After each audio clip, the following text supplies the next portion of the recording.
Welcome back. I'm going to try to solve some puzzles today, and we'll see how we do. As you know, I've got my highest ever puzzle rating, and I've recently upgraded to a diamond membership, one of the benefits of which is unlimited puzzles. I probably won't need that very often just because it takes me so long to do puzzles, but we'll see.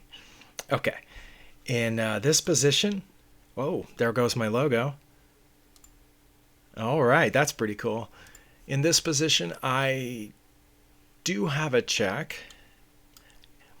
I haven't yet done it, but I want to put a sticky note on the edge of my monitor that says check the diagonals, because I've been missing a lot of bishop moves. But I found this one, so I do have a check here. I don't know if that's that great of a move. I know they can easily block with their bishop, which would be protected by this rook. Or if I checked here with my bishop, their king could just move off of that diagonal, and I don't have a good follow-up. I don't think. If it did move off of that diagonal, I could, I suppose, bring this bishop here, which would pin this one to the king. And if they took, I would take back, and then they would check me here, and I would be in trouble. So maybe that's not, maybe the check is not the best plan here. Can I capture a piece?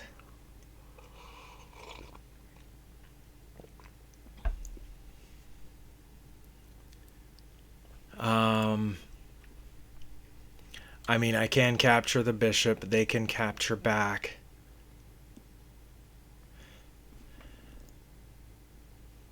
Wait. If there was a rook there, I could pin it to a king. Whoops, if the king were here. So let me revisit that check for a second. If I check and they move off the diagonal, then I can take this bishop with my rook, threatening this rook. If they take back, I can put this bishop here, which will pin the rook to the king, and therefore win a rook for a bishop. But I would have just lost a rook for a bishop. So maybe that's not the best plan. Right? If I check first, bishop to c5 check, if the king moves to one of these places, and I capture this bishop, I've gained a bishop. But then I've lost a rook when rook captures back on d5. Then I play my bishop here, pinning the rook to the king, and this rook then would come over to defend it, I suppose. And I'm down an exchange at that point. But then I could bring this rook over, and that front rook couldn't move because it's pinned by my b7 bishop.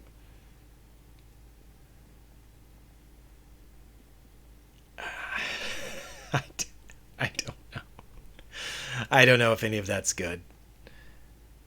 It looks like I can pick up a bishop for a rook. Wait, I can pick up a bishop, a rook, for a bishop and a rook. Yeah, that's not good. Well, if I go here and they block, then I get this bishop for free. Not entirely free, I don't think, because then they could win that bishop, and I would take the rook, and they would take my rook, and I would have taken both bishops. Wait, did I do that right? No. Check, block, get one bishop for a bishop, Rook. Oh no, I wouldn't have to take the rook. I could just take the other bishop. I would get 2 bishops for a bishop, right?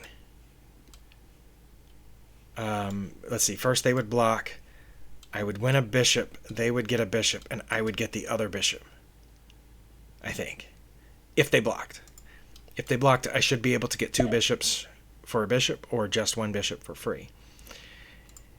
And back to the other idea. If they move off of the line, off of the diagonal, I can take the bishop for a rook, then pin the bishop. Pin the rook to the king. And I assume they would bring their other rook over, but I could... Oh no, that would be bad, because then it wouldn't be pinned anymore. Because my bishop would be here, and then they could take my rook. Yeah, I don't know. The thing is, I don't have any other candidate moves. I don't think. That's my problem right now, is that I don't have any other candidate moves beside this. Now, I did think about something like a rook sacrifice here, because if that bishop takes, I can move the pawn forward, and that opens up a discovered attack here. But then if they just move their rook out of that discovered attack, they've still got my rook. And yeah, I would take their bishop with this pawn that I just moved forward, but again, that would just be a bishop for a rook. Yeah, I don't know. I'm going to do this. Okay, that was it. And it did move forward. Wow. I wasted a lot of time thinking about various possibilities like this one. Okay, maybe it didn't move that one because of that makes this bishop unguarded. Okay. But now, back to my original idea of taking this bishop with my rook, which I think they would take back. And then I would pin it.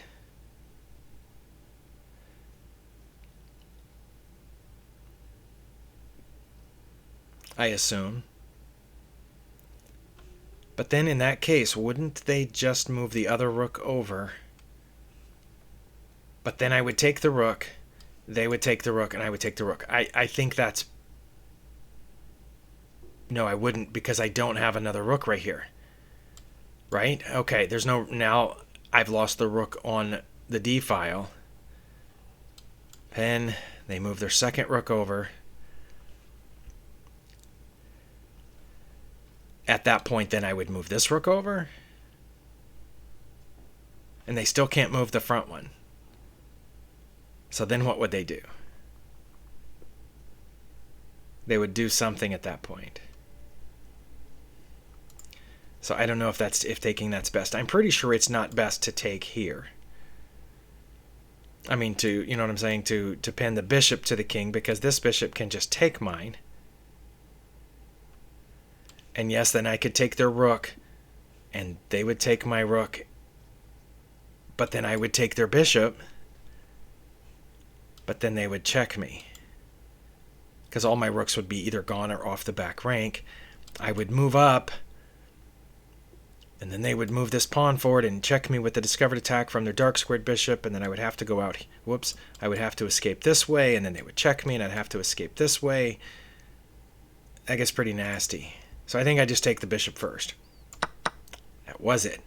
Well, if that was correct, then no other move makes sense other than pinning it with this bishop. Okay, and they did move the other rook over. And now do I bring this rook? Because remember, their front rook can't move as long as their king and my bishop are here and here.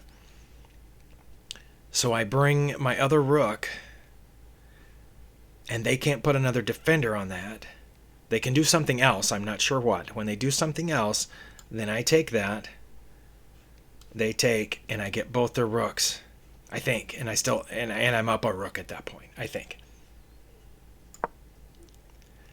Okay, well, that took about 10 minutes, which is a little longer than my average. I think I average about 6-7 minutes per puzzle. But there felt like there was a lot to calculate there. Theme is doubled rooks and pin. Yes. Okay. That puzzle, which you cannot see the rating behind my camera view, but that was rated 2040. Clicking next. Okay. I'm down on material because these 3 pieces equal their queen. 3 plus 3 plus 3 equals their queen. Then they have an extra rook. But their extra rook isn't doing anything right now. It's just kind of stuck back there. Okay. Let me think. Is there a check?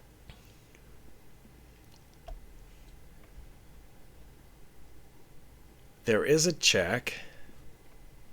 There are multiple checks, like these, for example.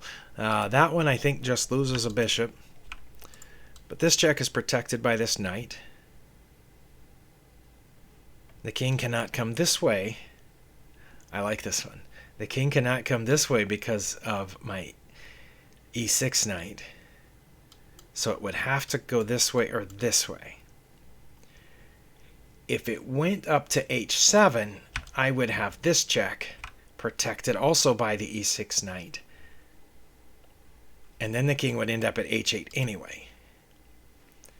So if I checked here and the king went to h8,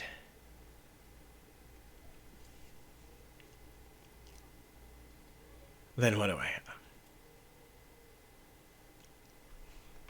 That would not be a check. And that would be mate. No, it wouldn't, because I could bring the rook back. I could bring the rook back. Okay.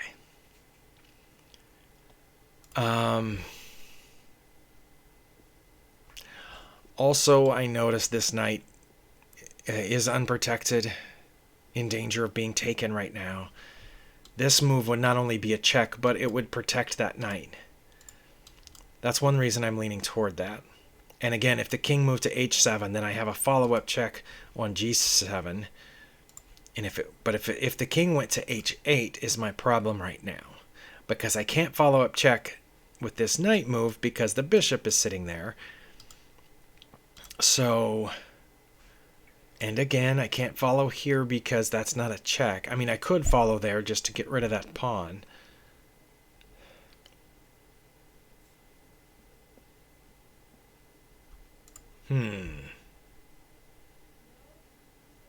Check. It's too bad there wasn't a way to check with this knight, because that would expose the queen to a discovered attack. Wait. This lines it up not only with the king and queen, but if the king moves here. Now, we already said what would happen if the king moved to h7. I would come down here and take the g7 pawn with my rook. Then the king would go down. I'm not sure what would happen then. But let's say it goes to h8. My d6 knight protects f7. So I could move this knight out of the way, which threatens this rook. Is capturable by their rook over here, but exposes this queen move. So if they move their queen out of the way, then I would win that rook. I don't know if that's right. Good grief, that's a lot of... But those are the only checks I have, right? This knight cannot currently check. This knight cannot currently check. The rook can't check. I mean, I could move a pawn here and threaten the rook with the bishop this way.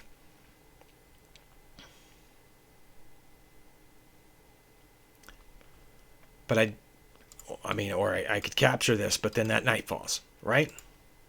This protects the knight and is a check, and gets ready for this discovered attack on the queen. I don't know where the queen would move at that point, but this is what I'm going to do. That was not correct. And now I'm 4 points lower than where I started. Okay. Well, let's hit the analysis button, and we will back up to... Okay. It starts with the queen moving here. Bishop h7 check. I didn't follow that one through, did I? I sure didn't. I said the king would just take it. Wow, it says it's mate in two, whether it takes it or not. I should have followed that one through. Okay, well, let's see what happens if it doesn't take. Well, then I have this check, right? Then it has to take, and then that's mate. Wow. Okay. Well, let's assume that it did take. Then I capture here. It has to go to the corner, is what I said. And that's mate. Alrighty then. Okay, so at the beginning of this puzzle, I had a forced mate in 3, and I just didn't see it because I was trying to work out something complex over here. What would have happened if I had done that? Now they have a mate in 4. Oh, wow. Now black has mate in 4. It says they would move to the corner. And it says I would play rook to g2. No, I wouldn't have played rook to g2.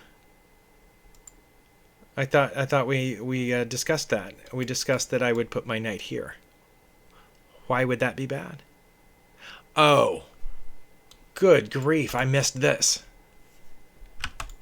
That's mate. That's what I missed. If I played this knight move, that's checkmate.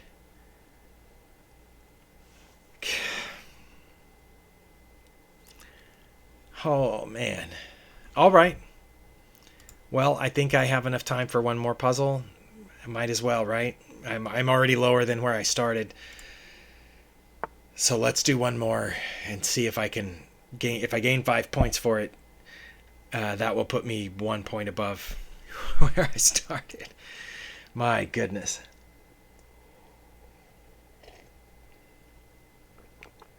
This is interesting because... Why is it interesting? No, not really. I was going to say if the knight wasn't there, I would have a mate. But there's 2 knights. I don't think I can get rid of both of them and then checkmate on d2.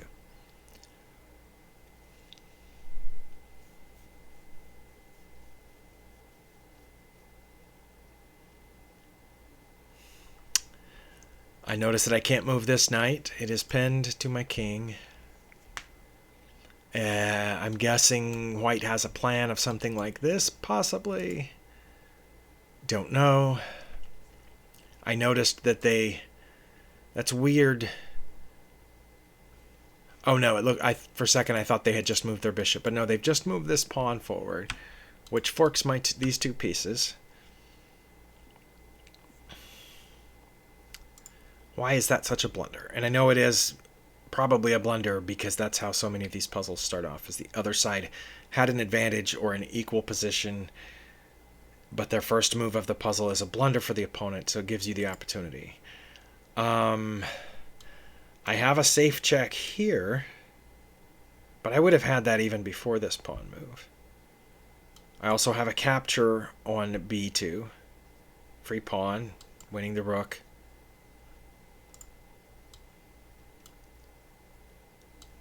I mean, the knight would move right. I don't know. Where would the knight go? Maybe it wouldn't move. Okay, well, let's go back to the check. The check forces... None of white's pieces can capture on that spot, so that forces the king to whatever square that is, e1. And then I have a check on c1, which is also unprotected, and I think that's checkmate. Oh, it was just a one mover. But yeah, in real life, the king would have gone here, and I think that would have been mate. Okay, well, I'm stopping. I gained 1 net point in this video. So thank you for your support. Oh, this puzzle was rated much lower. Maybe because I missed the last one. This one was rated 1621, if you're curious. All right. See you next time.